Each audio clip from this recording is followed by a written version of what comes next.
अरफात की कोई लंबी चौड़ी इबादत नहीं है।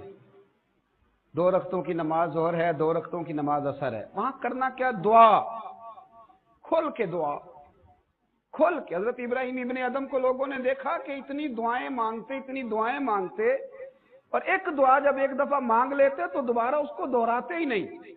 मैदान अरफात में मांगते जा रहे हैं, मांगते जा रहे हैं, मांगते जा रहे हैं, ऐसे जैसे सामने लिस्ट खुली हुई है।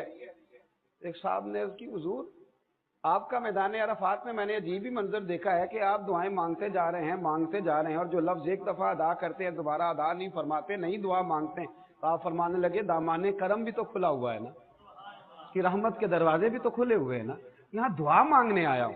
मेरे रसूल कायनात सल्लल्लाहु अलैहि वसल्लम ने फरमाया, अल्लाह हाजी की भी बख्शिश करता है, और हाजी जिसके लिए दुआ कर दे अल्लाह उसकी भी बख्शिश फरमाता है। तो हाजी की तवज्जो रहनी चाहिए दुआओं